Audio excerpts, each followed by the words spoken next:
So I think that when we talk about the gospel, like oftentimes, we get like real churchy about it, and people think the gospel is kind of a weird word, even if you're not in church. Like, what is that? What is that?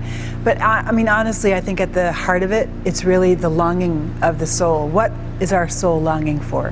What is the good news to our soul? And I think that what we have said the good news is for centuries, I think has been really shaped by a narrative that doesn't necessarily speak to most people in the world today. And so it ain't coming off as good news, you know what I mean? Or very good news, or maybe good enough. And let me explain what I mean by that. I took a pilgrimage about 13 years ago, and this pilgrimage was with about 25 people in a bus over 10 states over 4 weeks, and we retraced the Cherokee Trail of Tears and the African experience in America from slavery to civil rights. And I came to the end of that journey, and I really prided myself on being somebody who could really communicate what the good news is. But I came to the end of that journey after having walked the walk of some of the most evil stuff we've ever experienced in this land, and I realized that my understanding of the gospel was mute in the face of this evil. It had nothing to say. Now that was a frightening thought, because for me, my faith is at the center of everything. It's at the center of my worldview, my understanding of what life is about. But if my gospel had nothing to say, then what does that say about my faith? So I went on a 13-year journey, basically. This has been a 13-year journey of investigating what is actually the good news in Scripture. And for me, it started in Genesis, and it's weaved its way all the way throughout.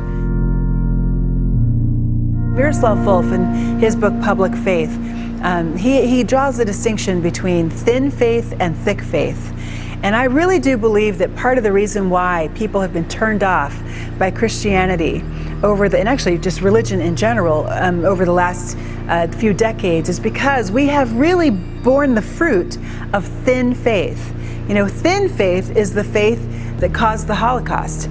Thin faith is the faith of apartheid. Thin faith is the faith that climate change deniers right now. Hello, somebody. Thin faith is the faith that gives credence to domination, that blesses bombs when you drop them. That's thin faith. But thick faith is the faith of the abolitionist movement. Thick faith is the faith of the suffragist movement.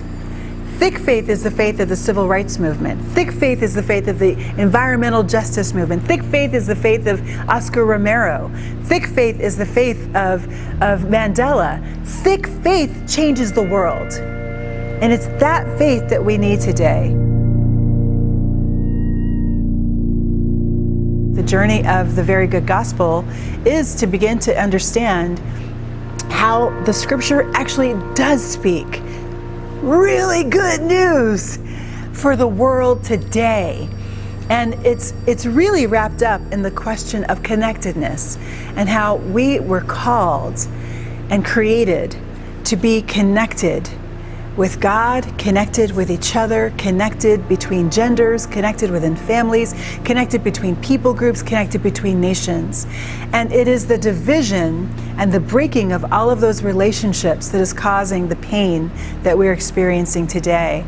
And I believe that the good news that Jesus himself proclaimed was that in following the Jesus way, in following the way of good news, then this world could be healed.